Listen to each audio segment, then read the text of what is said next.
So welcome, Brother Abdul Hakim. And warm welcome to everybody. Very warm welcome. Welcome again to another. Thank you. Welcome, brother. Thank you. Welcome to another episode of the Spiritual Injection. We thank you for taking time out of your schedules to improve the quality of the knowledge that you have amassed to this point. And it is always a great privilege and a pleasure. Whether I was hosting or not, I would be in my seat somewhere, someplace, tuning in on a regular basis to ensure that whatever this great platform has to offer, I would drink in to improve the quality of my life. Because by being the host, trust me, the quality of my life is improved so much by being one who shares. One of the names of God is Kareem, one who shares his wealth. And wealth is not just necessarily monetary or financial. True wealth is spiritual, and true wealth is the quality of the thoughts we have been blessed to attain whilst we have been blessed to be on this planet. So it gives me pleasure, and it's indeed a great honor, and it's always a blessing when you're a man who has reached a particular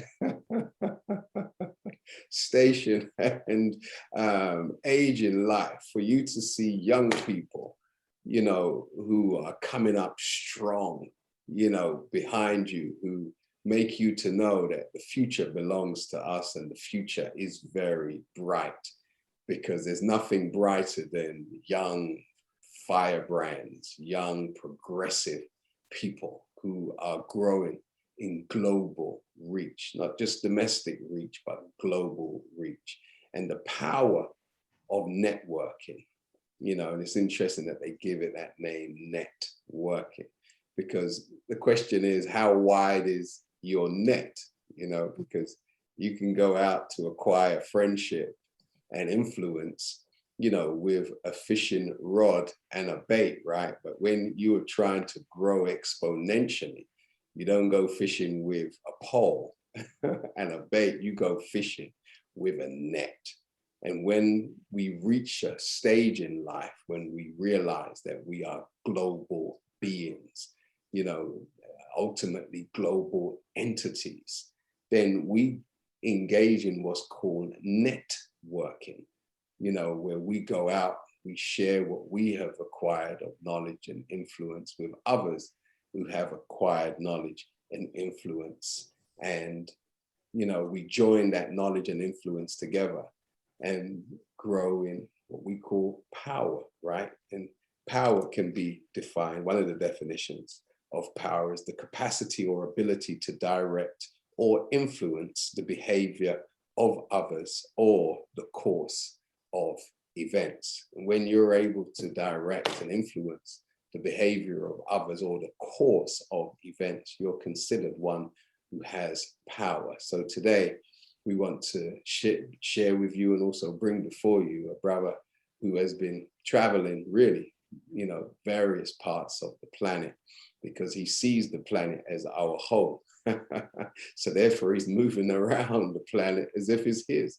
So if we are God's children, that's the way how we are supposed to move. So today we want to discuss with our brother 19 Keys, who I know many of you are familiar with. He's here with us in the United Kingdom, and it would be remiss of us and remiss of him if he didn't come and sit with us on the Spiritual Injection whilst he's here in London. So please, Spiritual Injection, show your love and appreciation to our brother 19 Keys, who certainly is going to share with us today how to join power with power for global influence. Take your devices off of mute and welcome brother 19 Keys to our platform this Thursday. evening. Thank you, brother. Thank you so much for this injection. Thank you, Welcome, brother. brother.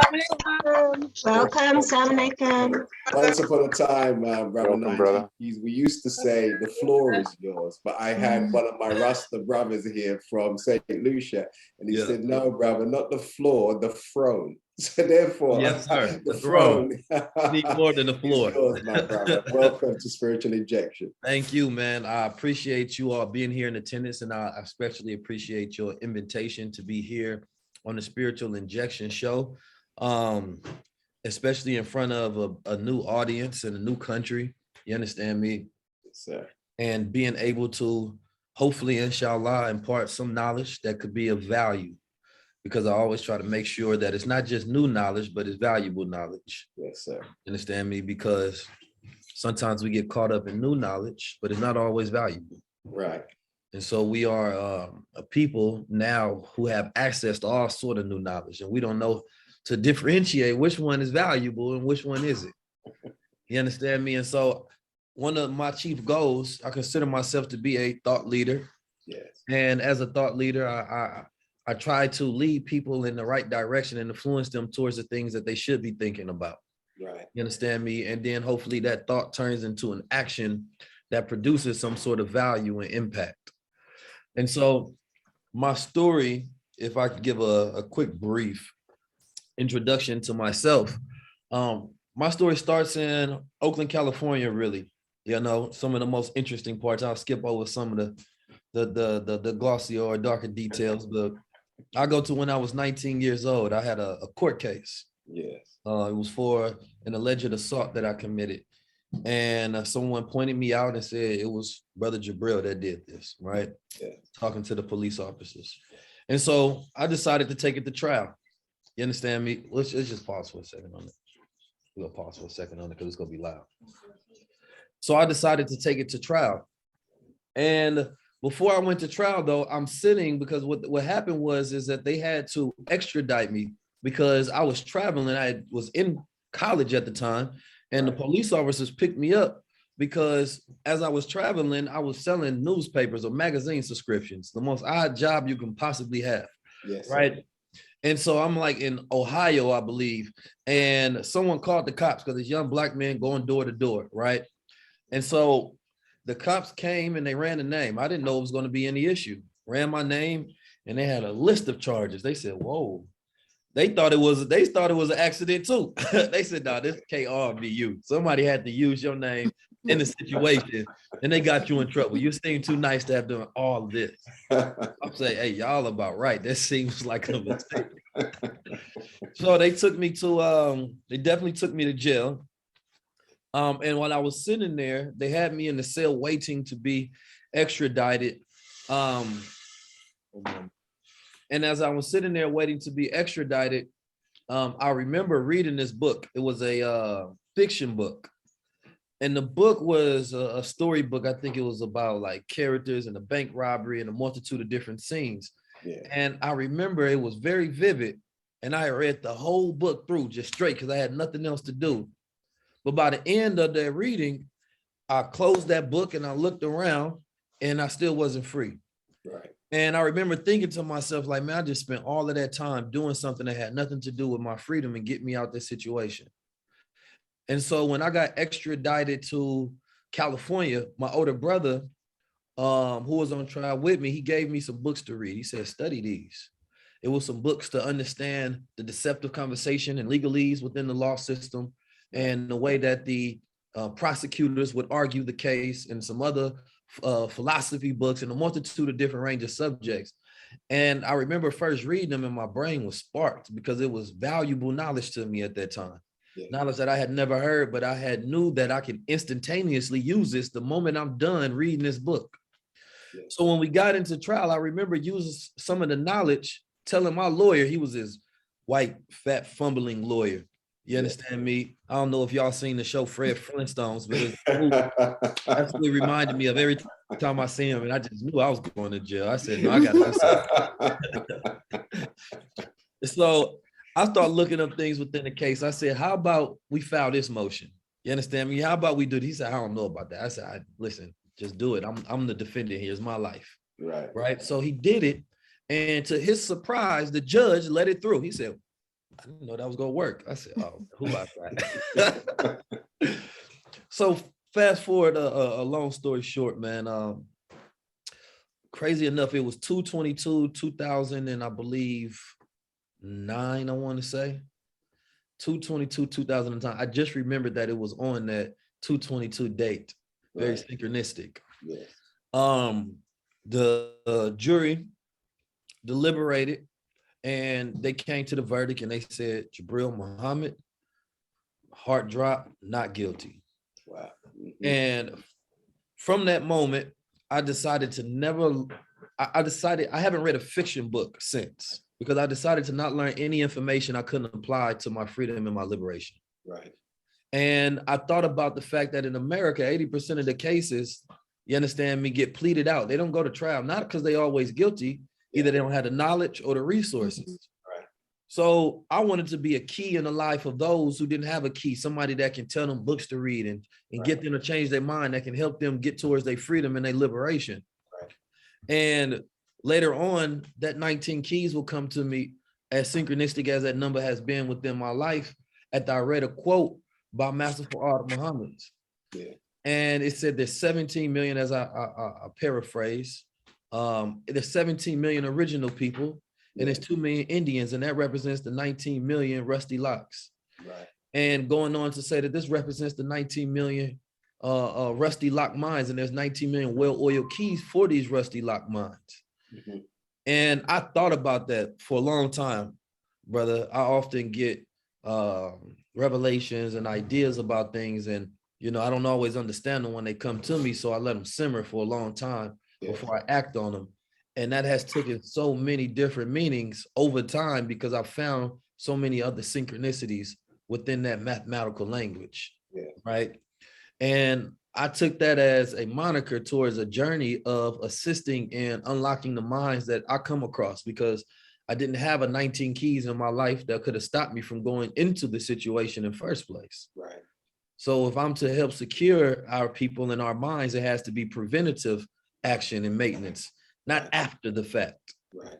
And so that 19 keys became a global vision and mission of mine, that I would make this entity, because I never looked at it as myself. I looked at it as an entity that I would use as a vehicle that the world would observe, get to know, and that can help enlighten them in multitude of different levels. And so I remember sharing that with a friend. He was like, oh, okay. He said, okay, people are gonna know 19 keys around the world. Wasn't that he doubted me per se. It was just that, it was a big idea. And at the time, I'm sitting at a small desk. You understand me? And so I say all of that to say this is that, there was a time, I was on a slave ship, right? And this is what I want to get into, this subject tonight. And we can go into how I teach. I teach wealth, I teach tech, I teach the mindset, the master mindset of how to tap into that universal intelligence.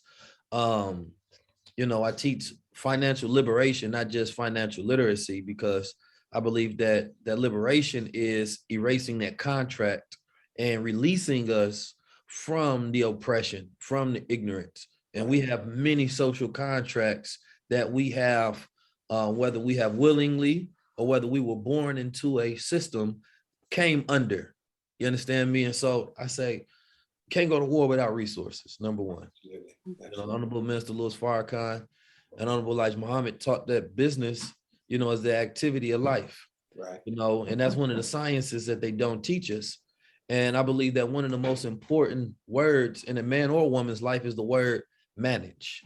Yeah. And I break down that word manage to manage, right? Because that word manage in business terms mean to administer activities to get to set obligation and goals. Yeah.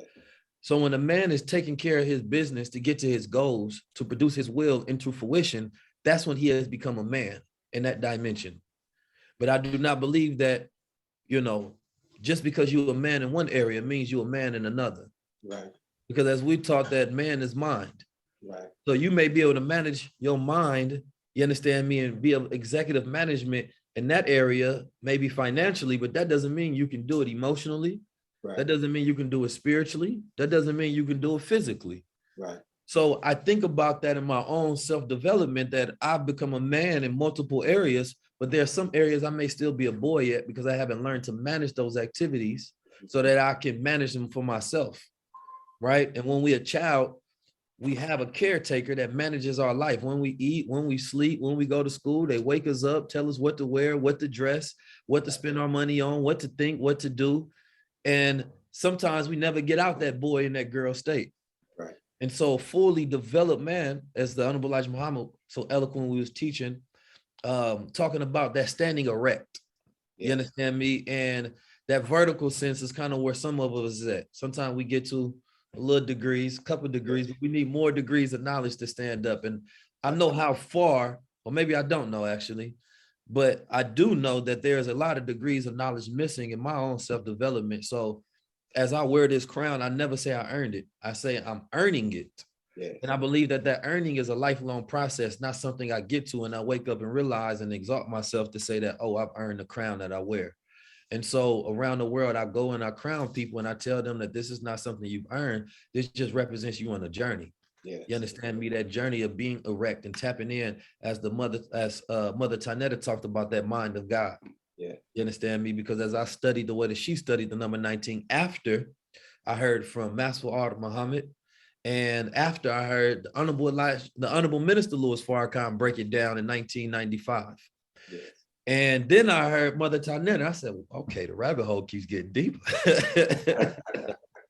And she was very well studied. Absolutely. You know, so I think the ultimate idea is trying to get us to that mind of God where we can prove we are who we are by the fact that we can take what's inside here and we can produce it in reality, and the world is designed based on our will. So that's my introduction statement. Right. What I wanted to get into, and I put up a couple of definitions because the sister started off so eloquently with the definitions that she stated. I wanted to talk about this first relationship, this first word, which is relationship, before I get into what I do on the tech side, NFTs, because I believe it's 80% mindset, 20% skill set. Yes, sir. With the right mindset, you can develop any skill set. Yes. I told them at the club out in Tate London was on the stage. I asked everybody if they was pregnant, and they looked at me like, whoa. You understand me? I said, wait a minute now. You understand me? I'm not talking about that kind of pregnancy. I'm talking about the pregnancy of the mind. Right. You understand me? And many people, you know, have no vision that they pregnant with, so they walk around blind. Yes. And so when you are blind and you're not pregnant with a vision, then anybody can control your sight and your navigation, because they can tell you where to go because you don't know for yourself. Right. Right. And I was watching the documentary Genius about Kanye West, and one thing that I admire about the brother is that there was no time I didn't see where he wasn't pregnant. Yes. Every time he got an idea, it was motion. You understand me? Like a fly to a light that will continue to keep him in perpetual motion until he meets that idea into reality. And a lot of us just don't have that. You understand me? Or we don't have a good environment so that we can host the pregnancy to come to term. Or if it does, when it gets to that crowning stage, you understand me? We retort because the pain is so powerful. Because when a woman is about to give birth, that's the crowning. Yes. You understand me? And so instead of pushing and pushing, we procrastinate. Yes. And so that's when we kill the ideas and we never bring them to term. And so our people have great minds, great fecundity, where we produce brilliant ideas, but we don't always bring them to term. And so my goal is to help us become more systematic with our brilliance. Yes. Because a white boy, sometimes he ain't gonna be as near brilliant as you, but he know how to take an idea, a simple idea, and make it work. Put a system behind it. You understand me? And he has you forever. He becomes a millionaire, billionaire. Yes. That's why Elijah Muhammad talked about, you know, the white man makes no excuses and they work together in a collective sense. Yes. Yes. And so when we look at the world they built, they couldn't have built it out of excuses. So when we look at the world that we had to build it out of excuses, because excuses are monuments that build nothingness, and we have nothing. Right.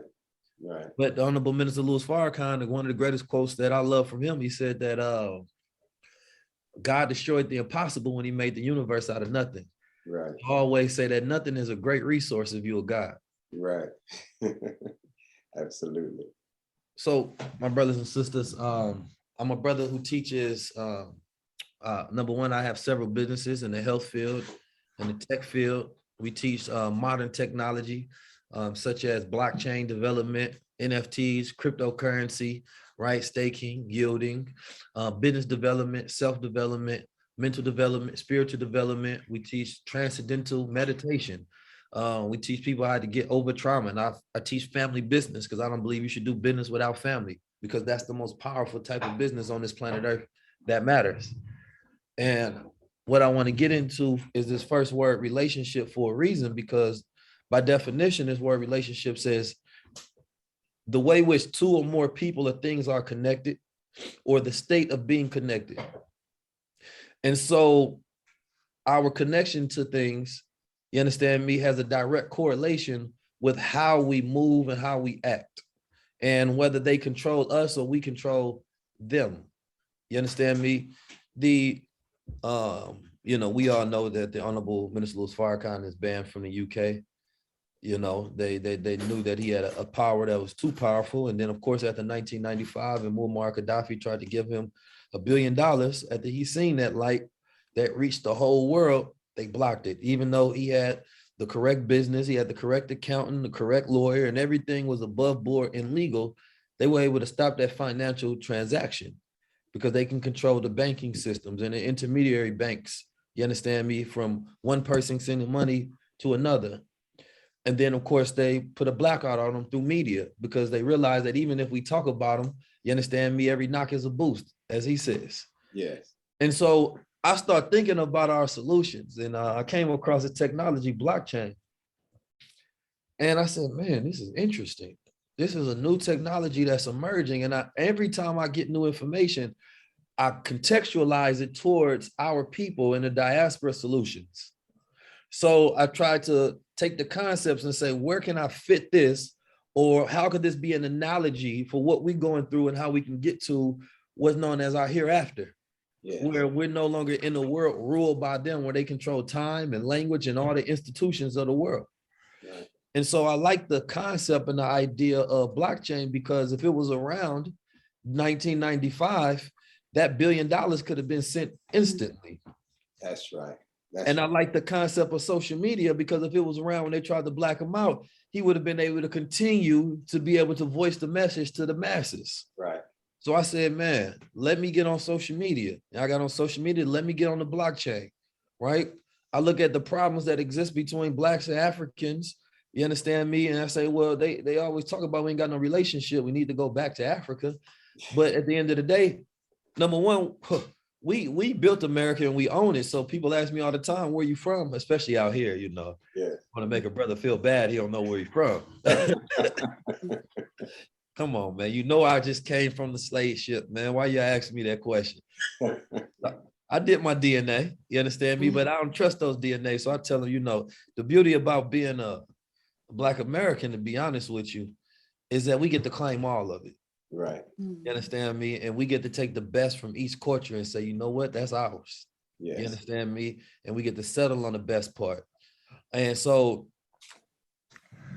as we, you know, live and exist in America, you know, we become some of the best scholars because we're trying to figure out who we are, where we're from, and find our place in the world. We often left feeling abandoned and feeling displaced. Right. And that's the importance of the reparations that the Honorable Elijah Muhammad gave us. And yes, I say reparations because reparations is repairment.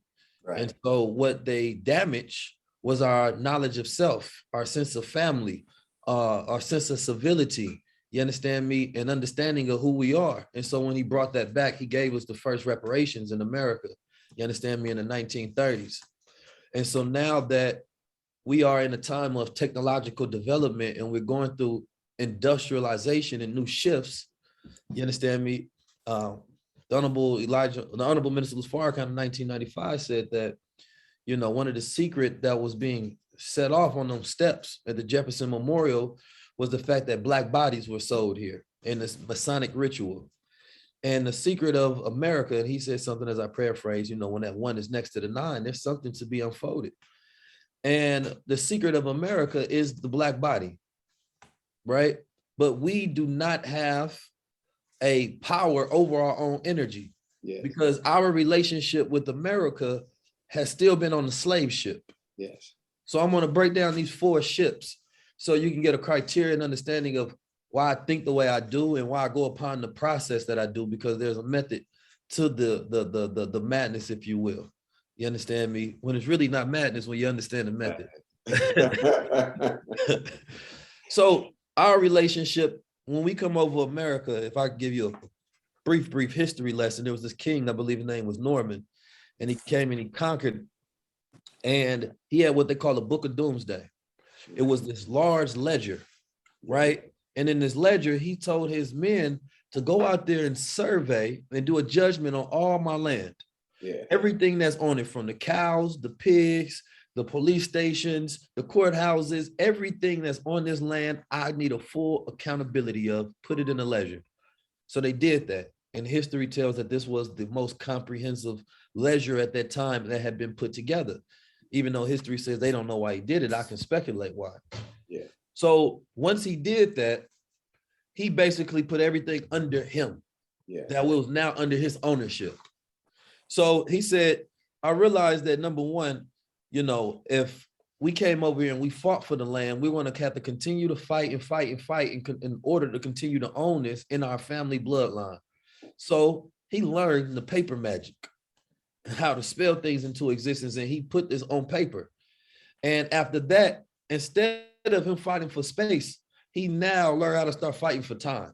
Yes. Right? The dog pisses on a tree and they think they own that circumference, Right. wherever they smell is. Yeah. And man was like that too. It still is, as they went through conquest of conquering, and then they changed it so-calledly and went to conquest of discovery.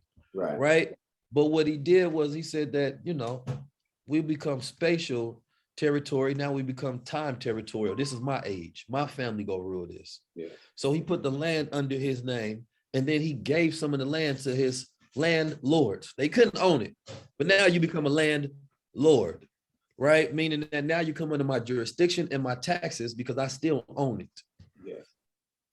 So that's the slave ship that we exist upon today with Magna Carta and the Constitution is part of that same lineage, because I believe it was called something, the Return of the Lands, that they was able to put together the UK out here from that same documentation. Because one thing that I learned about the white man is not that brilliant, where he tries to consistently create something new. Yes. You understand me? There's one that comes to sets the blueprint and they evolve on top of that. Yes. Right? We are always trying to fight against each other. Like, I need to outdo the ancestor. Yeah. They say I need to do what the ancestor did, but let me remedy it in this time. Strengthen it. Absolutely. And so today in America, we can't own any land. We can become landlords. Yeah. So I think, like, damn, we still existing in a system that some white man came up with Yeah. hundreds of years ago before us. And this is the world that we live in. Yes. That's still ran by his mind. Yeah. So I said, if this is a slave ship, if I ever been on one, Yes. you understand me? And it's not until our relationship disconnects to that slave ship that we can consider ourselves to be released, which is getting to that liberation. So, you know, I learned to understand a lot of the system because I wanted to go back as far as to the root of beginnings, right? To understand the tree, Yes. and understand the fruit that it bears, which Yeah. is America, the superpower, the current declining superpower. Yes. So that's the relationship. We exist in America as the first industrial revolution was the product of Black people, the bodies. Yes. And so all of this is tying into the way I look at blockchain, because blockchain is one big ledger. Yeah. You understand me? That you can see transaction for transaction. And when somebody else owns it, they put the name there. You understand me? And it becomes a transparent system of what they call nodes and chains, right? And so I start thinking like, wait a minute, that's saying, because that's really a spiritual technology, if you will, because they've contracted our spirits on this land Yes. where we can't control our time, our language, our mind.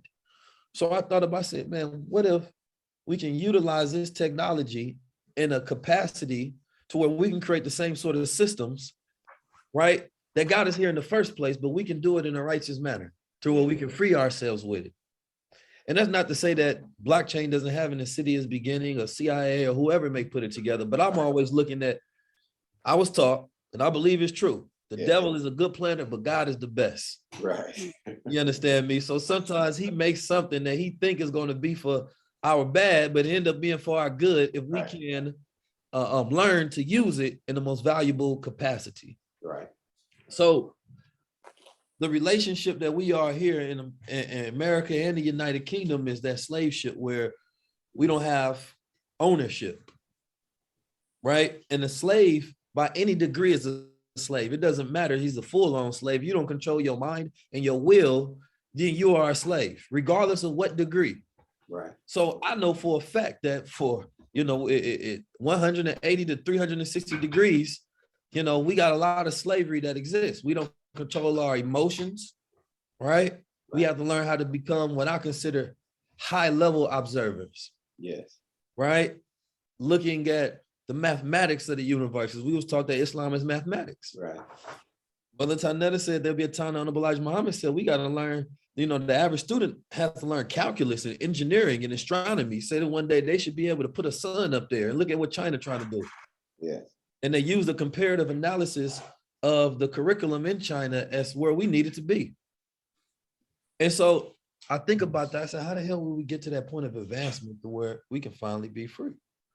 And so that relationship that we have on that slave ship is really teaching people to get from that mental bondage and that spiritual bondage to where you can own your time. You can become job creators and not just job seekers. Right. You understand me? Muhammad Yunus, famous banker and philosopher out of India, he created community banks where they gave microfinancing loans to the people of that community. And then they used the community to basically police the loans, right? And I like that idea, number one, because we have to create community. You understand me? But two, it takes the slave ship of being in that banking system and it starts to put it into a community system. And then when I look at cryptocurrency, there are models to where you can do the exact same thing to where you can have create funds and wallets where each person owns that wallet, right? And they can decide as a collective what to do with that money in the forms of decentralized autonomous organizations known by the acronym or the name DAO. So I say some of these things that some of the greatest philosophers and economists throughout time, all of the things that was in their mind can now be done on the blockchain. So one of our issues as a people is not owning our own. Hip hop is $1 billion export. If I name the biggest rapper everybody in here knows, which makes it one of the first global brands to truly exist on the planet Earth, that also serves as the first global line of communication that we all attune with on a certain frequency. But the unfortunate part is hip hop is on the slave ship because we don't own that. And then when I go to Africa, they say, "What's up, my nigga?" because they heard it in the song. Right. But if we were saying peace God, then when I got over there, they would have said peace God. Yes. Because we have that sort of influence because hip hop is a network. Yes. But we don't own it, so we don't control it, which Right. gets me to my next one is rulership. So when we go from slave ship, we say, you know what? I want to start having control over self.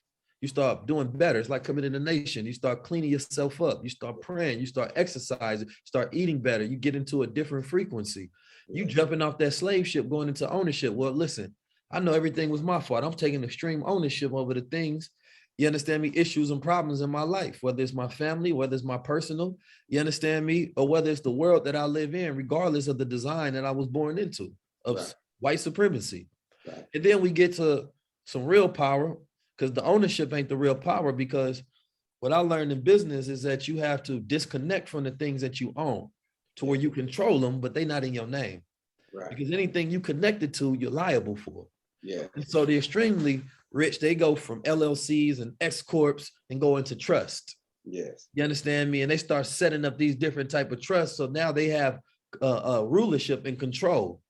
You understand me? The white man has rulership, not just ownership. Yes. You understand me? He doesn't have to own hip hop. You understand me? He rules hip hop. Right. He can't create a single damn song, but he can rule it. He can tell you when they played, when they not played. You understand me? He can go viral on social media and make it a beautiful platform like all the black dancers did on TikTok. But look at the Asian brothers. They know how to own it and control it. And so another thing that cryptocurrency does and teaching our people this education is it starts to put us into an understanding of how we move towards rulership and how we're supposed to be structurally set up in this country, in this world, rather, not just this country, because this is global and international information, because all around the world is set up in this same system of commerce and paperwork. Yes. So, I'm gonna get to my final point as I break this down, because I'm writing a full book where it goes in detail to every single layer. Yes. And I think you're gonna like this next one. The next one, because we went from our relationship, it's really the 5 ships. You understand me? Yes, I'll sir. break it down before. It's the slave ship to ownership to rulership to mothership. Yes. You understand me? And that mothership, you understand me? Mothership can be considered. We know our definition of a mothership. Right. When you look at the dictionary, it talks about that mothership that releases the rest of the ships and the cargo, or that goes back for those, or when it releases, it goes off onto its own. Yeah. So we get to a point where we're no longer connected to this world in this plane and the issues and problems of this world, because they're at that hereafter where we can focus in our imagination and our vision, and we can play there where God's really play, where we focus on bringing thoughts into fruition, not based on survival, not based on dismantlement of a system, Right. but we get to that ultimate place of enlightenment. Right. You understand me? And that's the true, that real spiritual injection where we're disconnected from this plane and we're on a whole nother wheel. Yes. We're in a whole nother mother plane, spiritually and physically, where we're completely separated, right? Where we own our own, we rule our own. And our children are born not trying to dismantle systems, but trying to manage the systems that we built. Yes. Right. And so that to me is my thesis on how I go about thinking at which stage are we at. You understand me? And which one of these tools fits into, and which one of this knowledge fits into which ship that gets us to the next ship. Because we got a long way to the mothership. Yes. You understand me? But I'm here for the ride, brother. And thank you for that, brother. But one of the key things is, once you know the mothership exists, that's progress, right? So you know where your destiny is. But the problem is just the route we're going to carve out to get there. I want to bring you back to one of the first points you mentioned about when you were in the club last week and you hit the stage and you said to everybody, how many of you in here are pregnant? Yes, right. And you mentioned the fact, that you were referring to pregnant with an idea, pregnant with some kind of concept that you're nurturing to bring into existence. Now, if we're all pregnant, and we all are at some point in our lives, and you mentioned slave ship number 1, being in employment where we're not working for self, we're actually on a job and our salary is set, regardless to how many problems we solve that year or how much energy we put in, the financial bracket is set. How important is it, brother 19 Keys, for us to start thinking, not just having the thought, but actually moving from thinking to actually taking the plunge of really doing for self, like bringing that thought, that baby to life, because our thoughts and our ideas are clearly for sale, right? Yes, sir. But if we can bring those thoughts and ideas to fruition, can we not change this world? And how is it possible if someone's taken the best hours of the day from us? And speak to us also in the same question about what kind of courage it took for you to not, work a 9 to 5. And I'm sure people have offered you monies, considerable amount of monies to try to tie you down somewhere. So speak to that for me, please. Nah, thank you, brother. That's a beautiful question. I think it goes to time, right? That rulership is really controlling your time. There's 24 hours in the cycle period of day and night, but there's only 12 hours of day. Right. You understand me? Where you actually have sunlight. That's a 12-hour span. So when you think of it in that capacity, to give somebody 8 hours of that, Yeah. 2 of them, you got to take breaks, you got to eat. You understand me? You got to sleep, you got to do transportation. Your whole day is gone slaving away. Yeah. And if we thought about the fact that we have to give up our in life just so that we can survive, you understand me? We would not be as satisfied. But we think we got 24 hours, so giving up 8 don't seem like a bad deal. Yeah. You understand me? When in reality, we only truly get another, maybe a quality 1 hour or 30 minutes to ourselves in a good day. Yeah. Right. And so the mind being that frantic consistently is distracted. And you can never tap into the mind of God with a distracted mind. So that's why the devil's key thing is to keep us distracted. So when I worked the job, I had a nice, considerably job, very cushy. Yes. Get paid 6 figures. You understand me? I didn't know nothing about no 6 figures. Mm. Before that, I'm getting paid $17,000 an hour. I mean, not an hour. Hey, brother, I might not have left. Hey, Nice, your brother might not have left. I'm not gonna lie to you, brother. Your brother might still be there slaving away.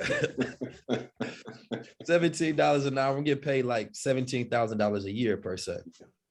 And then I went to 6 figures. So I worked for that job, and I was making them a lot of money, right? I think the first year I made them $3.5 million of my salesman ability. And of course I got paid hourly and commission. So I took home some of that, and then considerable in comparison to other people's jobs. I'm in a good place, especially without having a degree or things of that nature. Yes. So, somebody asked, how did I go from 17K to 6 figures? I'm very strategic. Yes. So once I'm around people who's doing more or making more than me, I make it my business to make the same or more. Yes. Because I'm going to learn what they know. And so a key to this is, every level of consciousness comes with a new language. Yeah. Every stage of life and development comes with a new language. When you join a nation, hey, how you doing, brother? That's a language. Assalamu alaikum. Peace, God. That's a language. It's a different level of consciousness now. Yeah. So when I wanted to make more money, I realized I need to speak another language than this working man's language, than this broke man language. Yeah. Right. So I learned the strategy. I learned how to sell while I was there, and I learned Mandarin. So I literally learned the language because a lot of the clients there were Asian, right? Specifically Chinese. So as I was doing my studies, I said, well, listen, man, if I really want to tap into a new dimension, I have to become pregnant with new knowledge to give birth to a new reality. And so I decided to, navigate through that workplace in like 6 months, make a long story short. And I was basically able to conquer them white folks and get my money right. I'm just gonna put it like that, brother. It's a long story, so I'm gonna keep it short. You understand me? And they were surprised because they was like, number one, they never hired nobody that went from the position where I was doing like security and loss prevention to sales, right? Nobody had done that before in that company's history, but they didn't understand that, I wasn't on their time. You understand me? I was on my time. So I decided though that I wanted to fire them when it got to a point where, and a lot of people don't think about this concept that you can fire your job or fire your boss, right? Because some people may like their job and it's okay, but that don't mean you can't fire your boss and become your own. Right. You understand me? You can do the job, do it for yourself, right? One of the most famous lines throughout the entire existence of the Nation of Islam is do for self. Yes. It's very simple. If you want to know direction, do for self. I seen that on pickets in the 60s, the 50s, the 70s, the 80s, the 90s, 2000s, do for self. So that rang in my head at the last anniversary of the Million Man March. I'm riding around in Oakland. I couldn't make it because of work. And I'm riding around. I have it loud in my car playing as I'm going around the lake. And I just remember kind of feeling hypocritical of the fact that I'm talking about the white man, but still working for him. Right. You understand me? And I believe that it can't be a God working for the devil. That was my belief system. I'm not talking about anybody here that's working for him, but we know we got to challenge ourselves a little more. Yes. So I decided to fire them and go start my own store in Oakland, California, right? I made a deal with the store owner to lease me out the front of the store, took all my designs, everything I was pregnant with at that time, and I released all of them. I took all of the skill sets that I stole from the job and I used it working for myself. And then I'll be in there giving away the game on my process, what I'm thinking on a daily basis. And a young person from the college seen the video, watching my stories on Instagram, and they asked the head of their program, can you have Brother 19 Keys come in here and speak to us? And it was the first time I ever got paid to speak. And I have a chief belief, if that you find yourself with a talent that you can use to add value, impact the world in any capacity, then you must. Yes. Right. So the moment, anytime I find a new talent within myself, I'm going to use it, especially if somebody will pay for it, because that's value automatically. So I had been used to speaking at rallies and things of that nature, because for me, I like the uncomfortable. Dr. Wesley, I sat down with him in Detroit, Savior's Day, a couple years back, and he said something I never forget. And he said, listen, if you go through that darkness and it's a snake pit there, and you make it out on the other end, that adversity essentially proves that you're a God, that you went through something. Yes. A degree of difficulty, right? Yes. But he said, if you go through that same snake pit, if you go through that same dark arc, right, and there is no snakes in there, and you walk on the other side, what was the quality that proved that you were anything?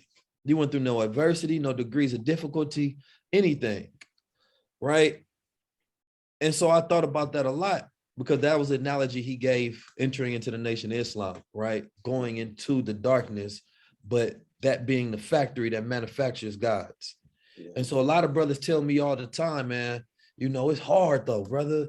You know, it's difficult. It ain't easy. And I tell them, wait a minute, you know, we're not doing this because it's easy. We want to do the difficult thing. That's what makes me a man. Right. Right. A man don't get stumped out in his feelings. A man is not controlled by weakness. Right. A man moves in the face of fear and acts with courage. Right.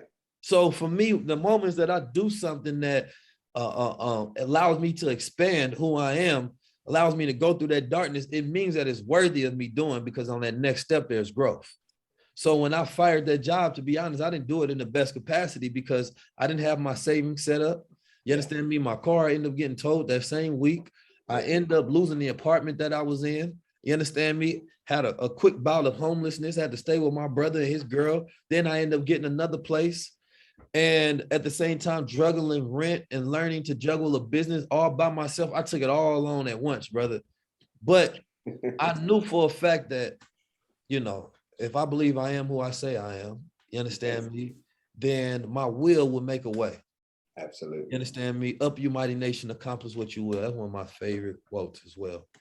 Every time I get lost or I feel like I can't do something, I always remind myself, well, there's a will, there's a way. And it's like a superpower.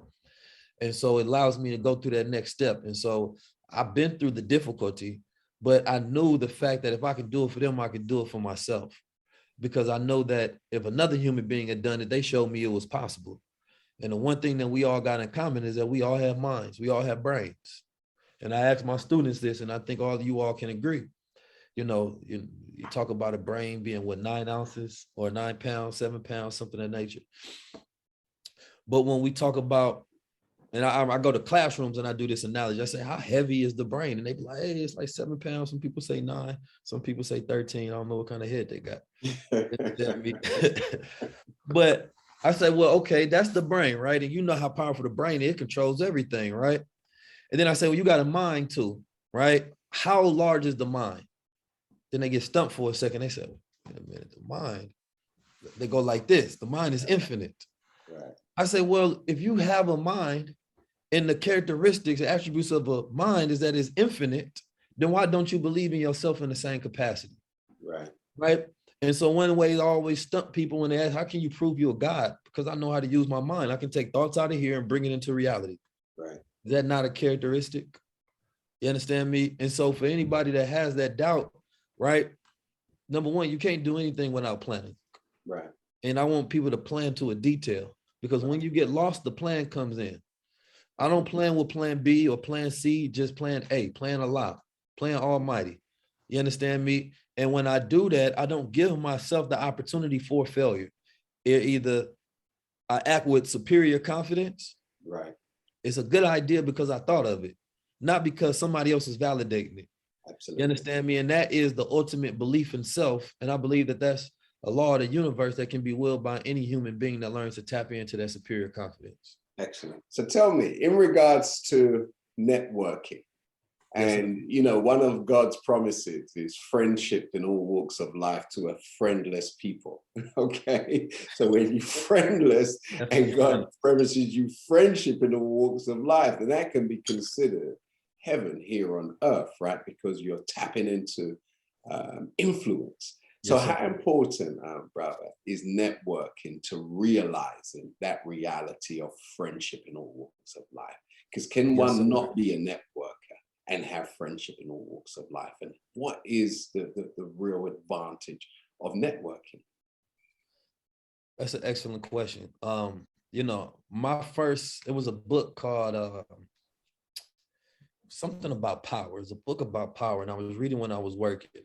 And it said, if you wanted to make yourself more valuable in the workplace, it had very specific things that they would tell you to do. And one of them was increase your network, right?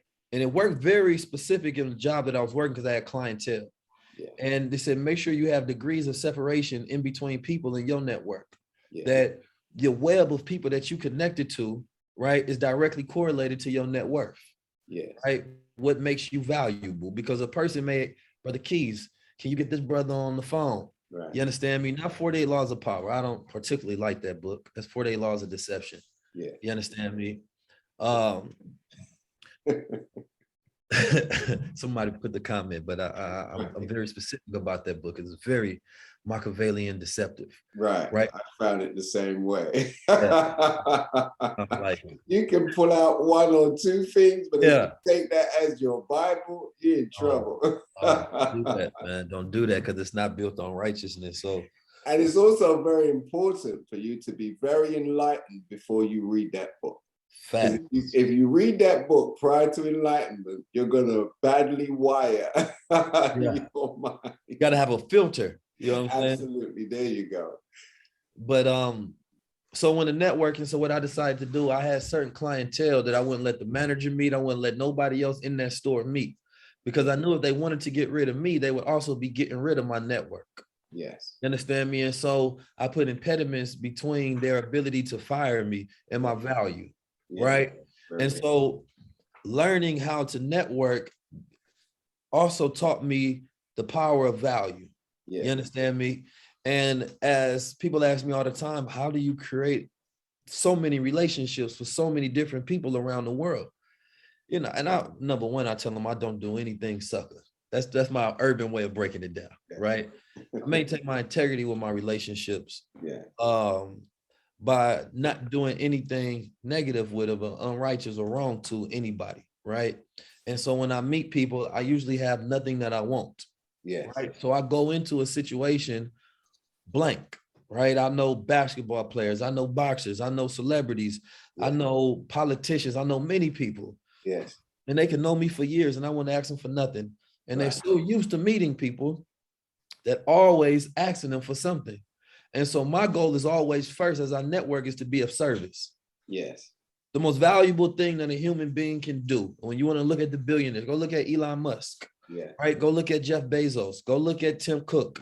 They have a service that they provide, Yes. right? And everybody wants to be the master. Nobody wants to be the servant, Right. right? And so once you become a servant and you become a service to a multitude of people, then you automatically are a value to them. Yes. I was taught usefulness determines your value, Yes. right? If a relationship is supposed to be reciprocal as you network, right? As I'm connecting with people, I'm always looking for the commonality and the bridge that we have in common, not what separates us, right? So a focus on that commonality and that connectivity. What brings us together? And then, well, how can I be of value to you, right? What can I do for you, right? And that's not to go around collecting favors, Yes. right? But that's producing goodwill. Yes. Right? Because you never know when another person may spread your name in a room that you're not yet in, Yes. that you may be in because of your goodwill. So being a good person is probably the best activity of networking that you can possibly do. Very good. Right? And when you make it a habit of being a good person, then you get a brand reputation of being a good person. You understand me? And so that's part of marketing and branding yourself, because people are based on cycles and patterns. Patterns create the cycles, and that's what creates the character, and that's what develops the brand. So as I network, wait a minute, sometimes I'm bringing people together. Hey, brother, you don't know this brother, but I like what you got going on over here. Let me connect you with this brother. Let me connect you with this sister. I see that you're doing a clothing business. This person has distribution over here, or this person got a store they said they wanted to connect with.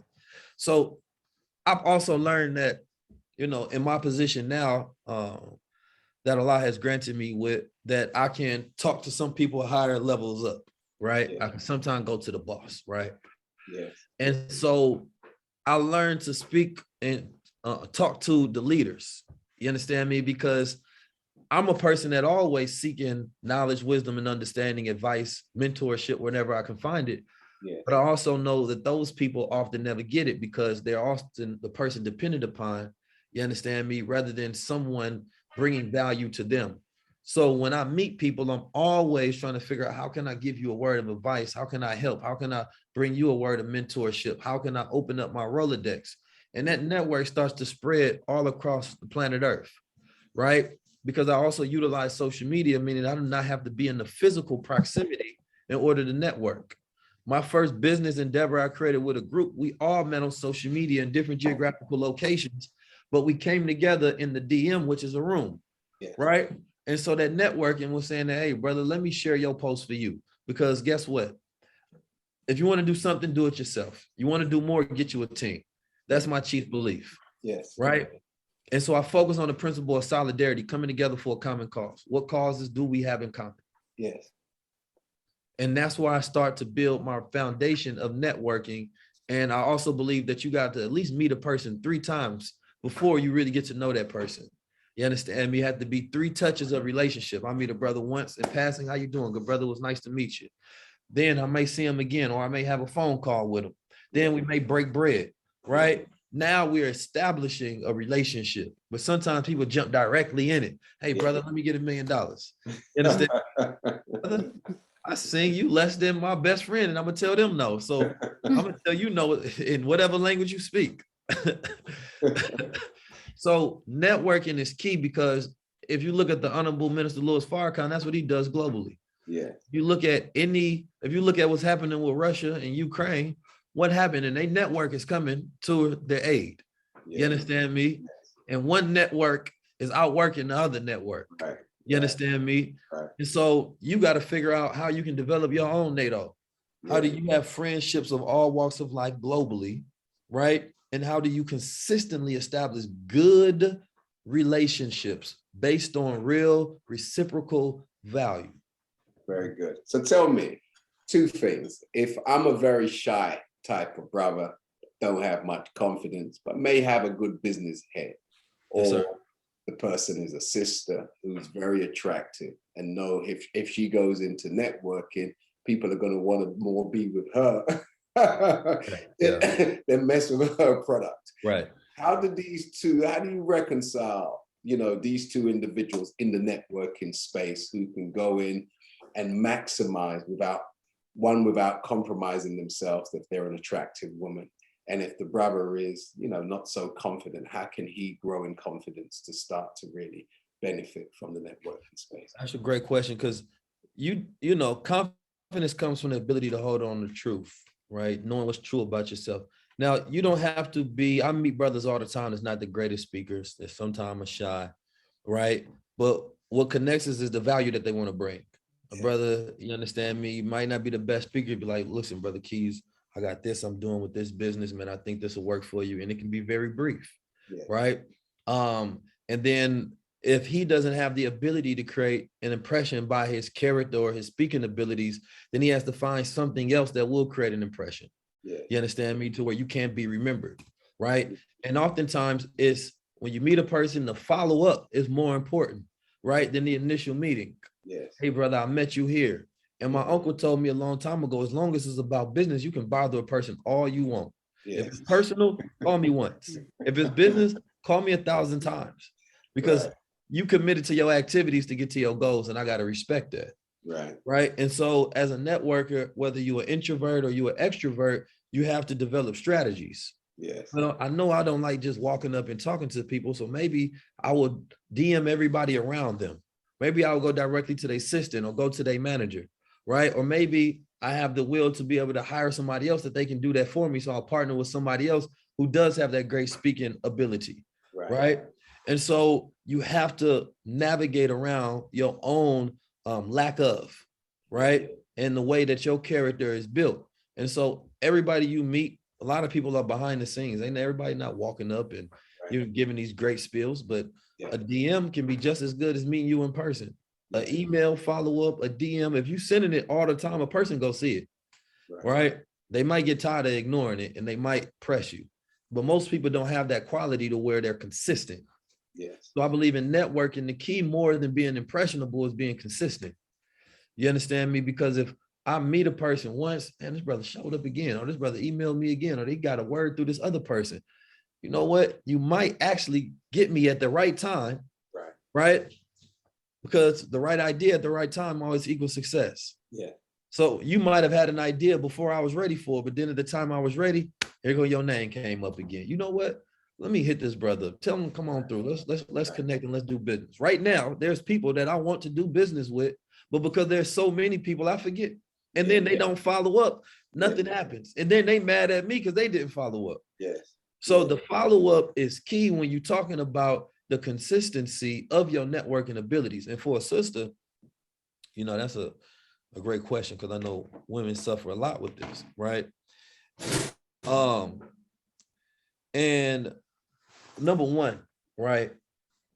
Being good looking, it's a gift and a curse, right?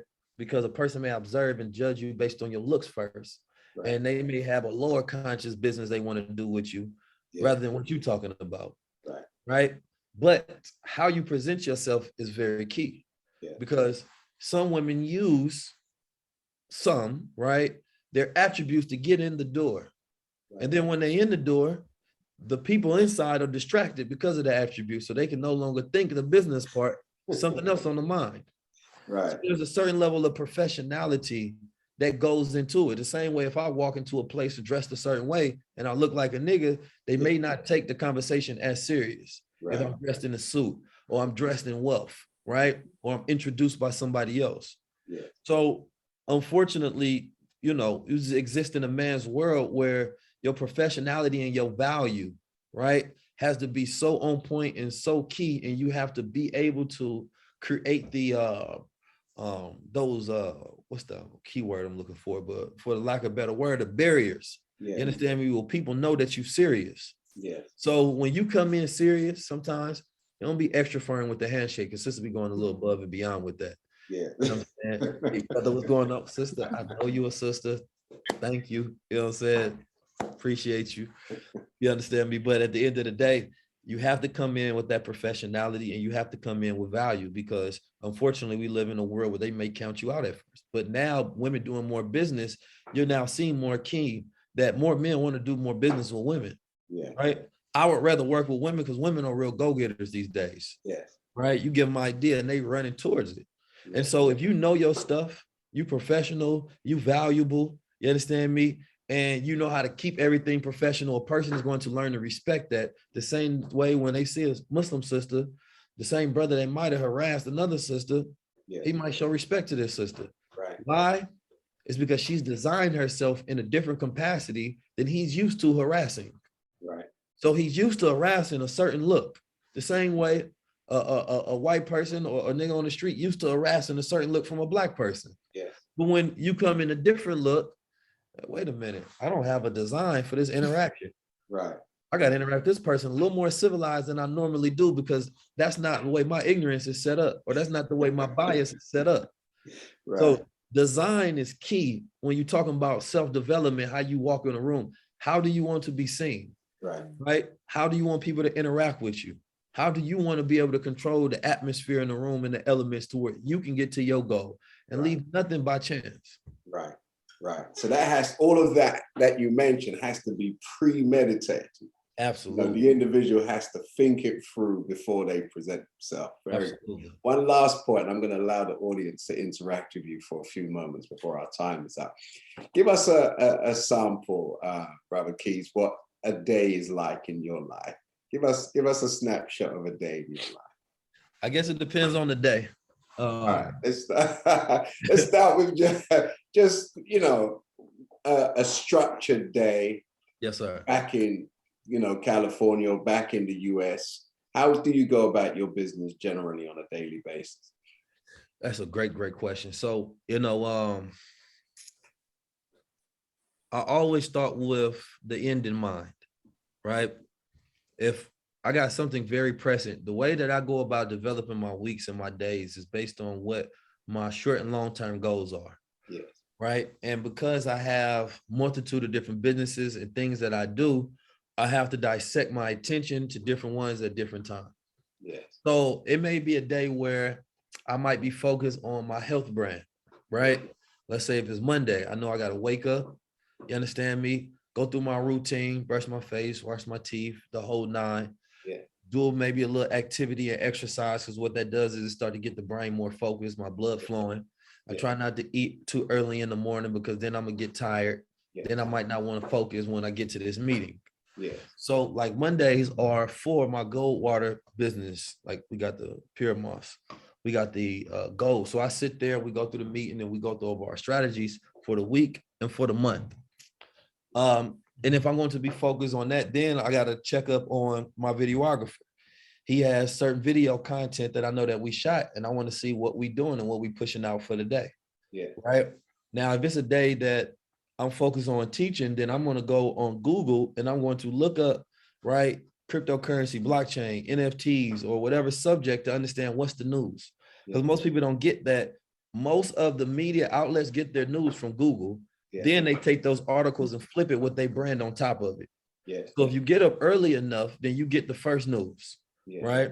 Or you go to what's considered called Forex Factory, which is another news where you can get international or Market Watch. Yeah. So I want to program myself with what's going on in the world so I can prepare myself to take observations and see certain things and more certain insights. Yeah.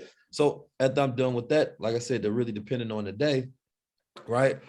Either I have some content set up to create because, I got to create something every day, right? So we have certain days that set up and structured where we creating content throughout the week. I might go to the office and do it. I might get what they call a peer space where you can buy a rental property for a day, right? And they have different setups that you can utilize. So I may use a peer space.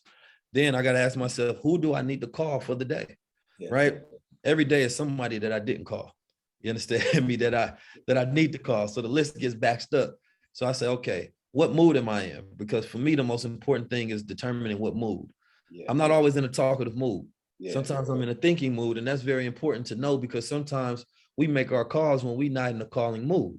Right. So don't do that because it's going to come off. That energy go come off. Yeah. So I'm not going to call my brother when I don't feel like talking because that energy is going to be transmitted in that conversation. But when I'm in an abundant mood, we're going to get there. Now, if my brother Bashir is there at the spot when he comes by, I might hit a meditation because every time I see him, he over there meditating, right? And a lot of people don't understand this. It was the billionaire Ray Dalio. He manages one of the largest hedge funds in the world. And he said he practices transcendental meditation because it allows him to get to that second layer where his mind can be clear. And that's where he finds his creative and original thoughts. Yeah. So if you don't have nature around you, if you can take a walk, go get an exercise where you can start hearing that God voice. Because I don't really listen to music a lot. Sometimes maybe if I work out, maybe if I'm driving in the car, but for the most part, I don't want those thoughts in my head because they ain't got nothing to do with my goal. Yeah. So instead, I might listen to some Hertz music where I'm just tapped into one of those frequencies, right? And it allows me to be more focused. I'm gonna get on my computer. I'm gonna do my work for the day, whether it's my studying, whether I'm writing down the plan of everything I need to do for the day or what I need to do for the next week or the next month. Because if you do it like this, where, all right, OG once told me, he said, let's take a 6-year plan, right? And try to get it done in 6 months. You go think and move and act differently, right? Yeah. And every single month, right, you have a goal over that month. So when I started making more money in my Goldwater business, it happened when I started writing down the goals, daily, weekly, monthly goals, right? Then I had to ask myself, what would be the conditions of the day that could allow me to make more money than I made yesterday? Or what would be a reason I would make less? Because there may be something going on in the world. Yeah. right? And now we have analytics where I can compare that to this month to last month. What did we do last year? Well, is there holidays around? All of these different factors that go into it that may go into my decision-making process on how much I think we can make for that day and what work I have to do in order to meet that goal, right? So the planning aspect of taking that month plan, writing down that goal, and oftentimes I want it to be more ambitious because if I go for 50,000, right, I might hit 40. If I go Yeah. for 100, I might hit 50. I might hit 60. So I'm always trying to go more, right, than what my goal actually is, right? And so it's the same thing within a day. I'm always trying to do more than I can probably get done in that day. But every single day, I have to get something done. Yeah. Otherwise, the way I'm wired, I feel guilty. Yes. You understand me? And so if they fit within my goals of my thought leadership, right? My content creation, my businesses, my meetings, my cars, the different activities such as working out or taking a day to sometimes go walk and do a hike or something. All of those things are as important as when you're doing research and when you're doing business, that health and self-development time. So my day is an array of different structures depending on what's pressing. And right now I have a huge interview coming up. So I wake up and I'm studying right now. And I'm developing new concepts to teach in simplified ways. So when I speak to the masses, they can understand it quickly. Very good. One last question, my brother. Where do you see yourself in 5 years?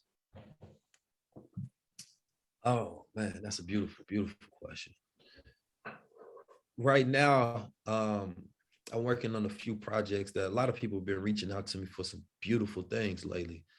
And it really starts to expand my mind on what the possibilities are.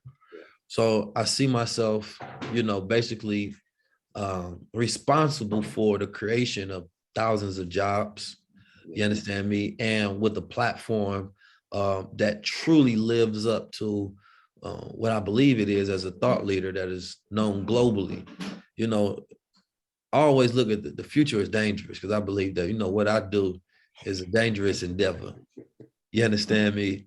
But it's more about where I believe all the people around me will be. Yeah. Right. And right now, I believe that we still at that ownership. Some of my family members at that slave ship. Yeah. And I'm trying to bring everybody over here to ownership. But in 5 years, I believe we'd be at rulership, at least working to try to get to the mothership. And that looks like having land, Georgia, Texas, Ghana, right, in different places across the world, and trying to create these container communities that people can come live abroad, right, that can build with, and also having these DAO structured that are able to create systematic solutions throughout the diaspora, and having international relations with some of the heads of states as I figure out different creative ways and methods that I can help they geo landscape, right, really tap into the resources that they have. So, I think in the simplest form, I really just see myself creating a lot of jobs. You understand me? And having a lot of impact. But ownership is key right now. So right now, my goal is really land ownership, business development.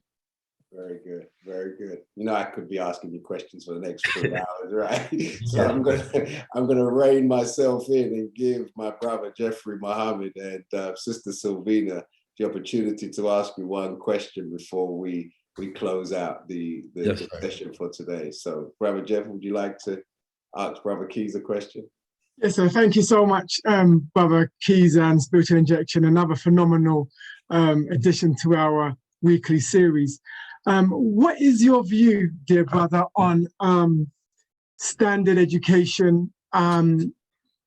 Sometimes those who are quote unquote highly educated end up not doing too much or achieving too much, but they've got degrees, masters, etc. Whereas those who have certain root knowledge end up achieving so much more. Can you just discuss that, your views on that? Yes, sir. That's a very, very good perspective, because it's how I see the conscious community, right? Because I think that it's vice versa. It's both on both ends. A lot of people who have a higher level of consciousness, they achieve a great debate, but they don't produce anything. right? And then some people who have a so-called higher level of education, they get them a great job, but they don't have any impact. And so the way I look at education, I say self-education is the new Oxford. Out here, I say Oxford. In America, I say Harvard. I mean, because right now, it's the education system is not as valuable as it used to be, right? The education system was truly a way for a lot of people to obtain and gain and build wealth. But the way that the world has changed in its capacity, those who have the creative capacity and those who have creative function of thought to be able to learn new skills as they go along are now becoming more valuable. And the school system robbed people of the ability to learn, creative learning specifically, because what happened is that it put them in certain conditions to where they learn how to learn only in certain environments, right? With certain factors. You have a teacher standing over you, giving you a curriculum, giving you a test, telling you what to study, right? You learn that, you become great with memorization techniques. So therefore you get a good grade as a student and you graduate. And so you learn how to work in the confines of the institution. And then what's considered to be the real world when you go out there, right? Number one, you just spent 8 years, 12 years going to school. So now you consider yourself to be a part of a different level of society, right? Now, there was a book called The Psychology of Blacks. I believe it's by Robert L. White. I believe that's his name. And he talked about the caste system, that those who are at the bottom, right, they have more of a revolutionary spirit, because if the world topples and falls, then they have the most to gain. But when you're an entertainer or you get your degree and you start making money and you move up in the middle class, well, if the world falls, so does everything that you just gained. So you become less and less revolutionary of wanting to see things change and have that sort of impact where it has a disruption in the world, and you want to shift paradigms because you now start to get comfortable. And then those who get that education, their mind is specifically tailored to evolve the knowledge that they were taught. And their dream is directly connected and correlated with the current world that we living in. So a revolutionary dream, those who have that consciousness, their dream is going to be connected to a new world that they want to see produced. So most people don't realize that the very dream that they have is connected to the system of oppression that they claim to be fighting. You understand me? And then some people have a dream where they want to see everything fall.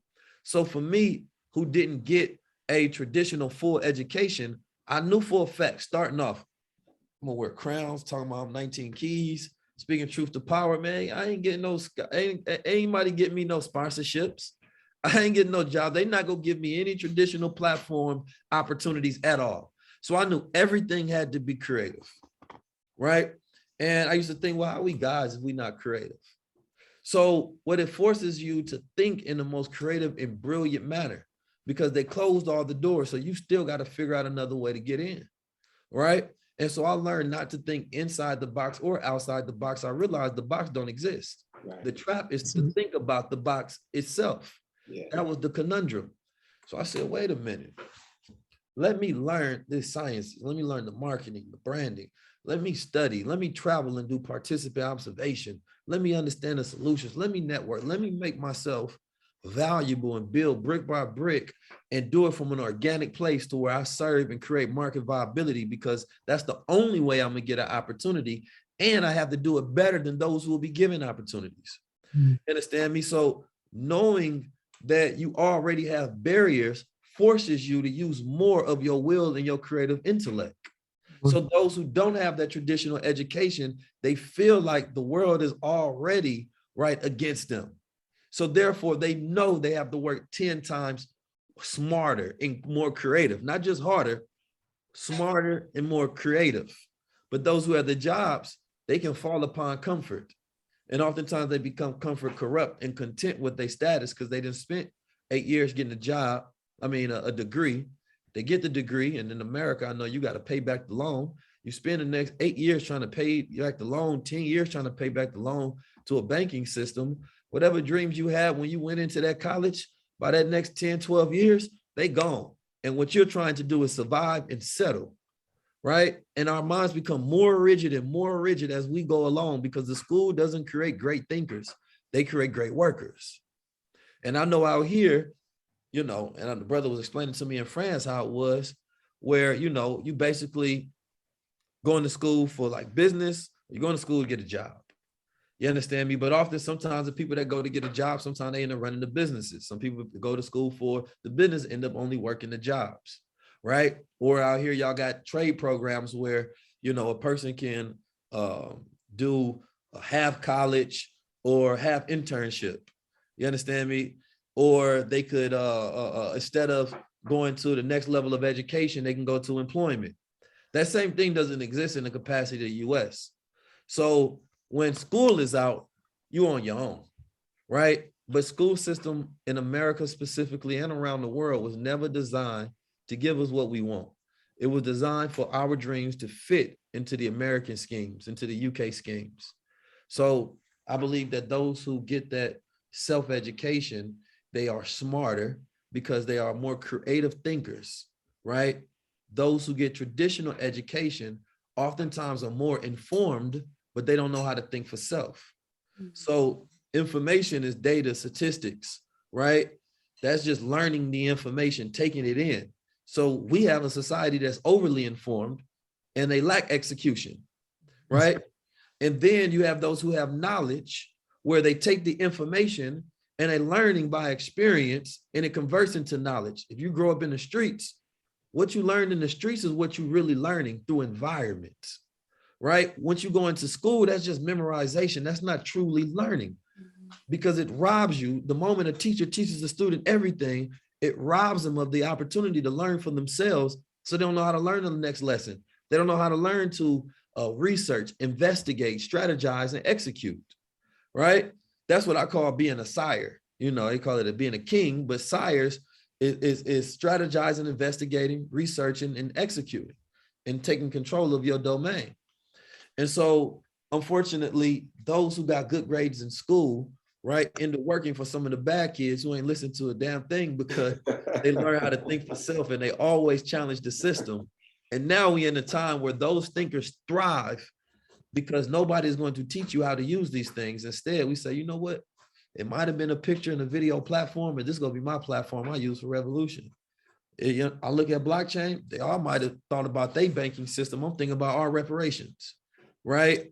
Creating our own community banks. Y'all may be talking about NFTs. I'm looking at a new IPO opportunity, intellectual property offering. You understand me? Or I call them new funding tokens where I can use it to fund my ideas. So I'm always looking for the creative outlet. Never want to be told in the capacity where there's a new technology and I'm waiting for somebody to tell me what they did with it. No, because I can only get their thoughts. I need to know what is the best way to use it. And that creative thinker has no other option but to do for self and to learn for self. So they end up being more impactful with less. But the more you have, there comes a thing where you feel like you need more to impact and start. You see a billionaire, well, I need 2 billion if I really want to do it because I got to set up this infrastructure. Oh, brother, just start something. You know what I'm saying? I got to wait till I got another $100 million grant because this is the way I go about doing it when other brothers instead 10 schools in the community. But this brother said, y'all don't understand, y'all don't get it. And to that point, there are different views, there's different planes. So I understand the world in a multidimensional sense on why the more you get, the more you realize if I really want to have impact that's sustainable, I have to have resources that can sustain it. And so those who get that education don't believe that, they believe that the work that they would do now would be too cheap to have impact. So they never really get started. And the people that have less feel like, man, this is more than I've ever had. So let me do something with it.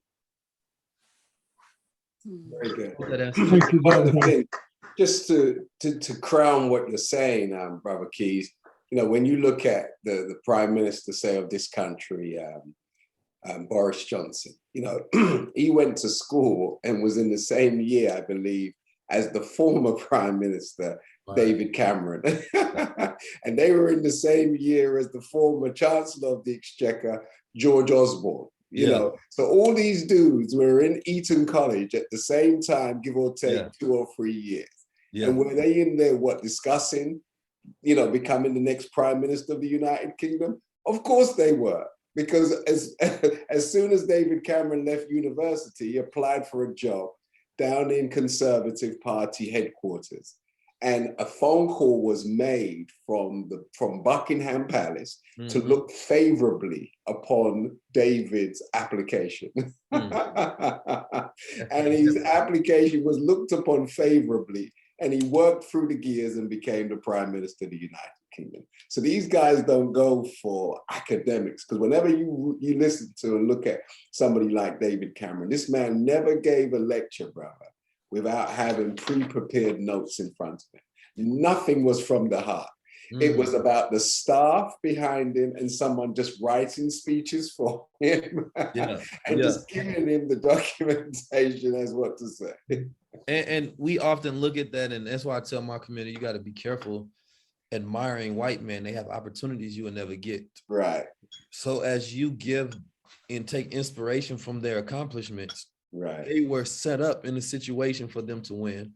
You were set up in a situation for you to fail. Right. Your accomplishments are more admirable, because if they were in that same condition, man, they probably would have committed suicide. You know, that's right. And one of the things that when you go to their schools, Keys, one of the things that you will always learn is their teachers actually have conversations with the students.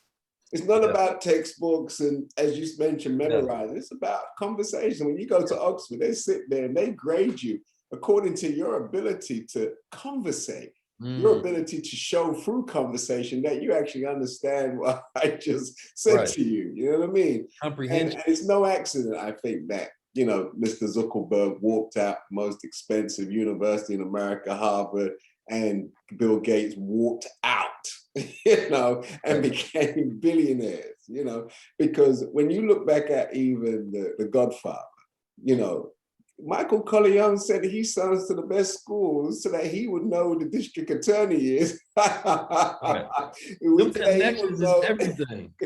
Yeah, just it's for your diary. Yeah, brother, I wouldn't be over here if it wasn't for connections. I lost my passport a few days prior to coming out here. Wow. And I had to think, well, there's a will, there's a way. I'm coming. I'm in my mind, I'm coming. So I went through my Rolodex of connections, see who had political favor, you understand me, and who may have owed me one.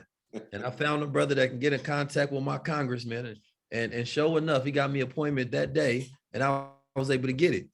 Excellent. But if it's a regular person, they go through those channels, you can't even get the folks on the phone. They'll tell you 6 months, you know what I mean, 6 weeks to 2 months. Right. So it's like, when we talk about networking, we're talking about being in the right place, serving people.